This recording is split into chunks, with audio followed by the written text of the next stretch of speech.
fascinating techniques I've ever seen, because it catches a lot of fish and it catches big ones. I mean, there's not a lot of lures out there that does both. I mean, most of the time a lure catches numbers or quality, but a wacky rig, guys, you can catch a lot of fish on them and you can catch big ones on them. I mean, 10 pounders will bite the thing and 10 inchers will bite it in the same water. So it's just a really good natural presentation, and that's one of the reasons it's so effective. It doesn't telegraph itself.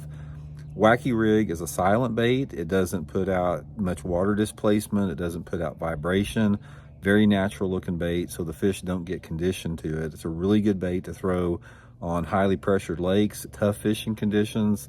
It's just a natural looking bait. It looks like some type of an earthworm falling to the bottom or whatever, but the bass love it. Okay, here's what I look for with it. It's like, for me, the wacky rig, I want to have water temperatures around 60 degrees. It's like, it's pretty close to 60. In fact, I don't even like to throw it when the water temperature is 55. I really like that water temperature to sort of be in the 60s. That is sort of the magic frame for a wacky rig, is between 60 to 70 degrees is when it's the best. You can also catch them a little bit when it gets up 70 or so, but that's the number one thing to remember. It's like, pay attention to your water temperatures, and when that water temperature starts getting 58, 59, close to 60 degrees, right off the bat in the morning, that's when you want to throw it. And here's another thing I'll tell you guys about water temperature.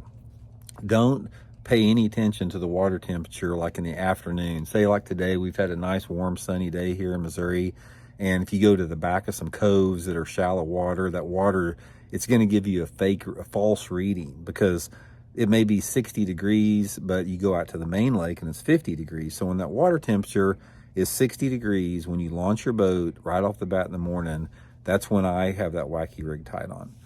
Okay, so that's the first thing. Now the next thing is water clarity. One thing about a wacky rig that a lot of people don't realize, it works in a diversity of water clarity. I mean, I've caught bass on wacky rigs in water visibility of 2 feet and 20 foot, everything in between. But obviously it is a better clear water bait. It's like, for me, there's two different schools of thought on a wacky rig. If I'm fishing shallow cover, like say shallow laydowns or shallow grass, or cypress trees or stumps, and the water is stained, like say that water visibility is around 1.5 feet or 2 feet, they'll bite a wacky rig in that dirtier water or the off-colored water if the water is shallow. Normally, if the water is less than 3 feet deep. Prime example would be if you've got, say, 60 degree water visibility is 2 feet, and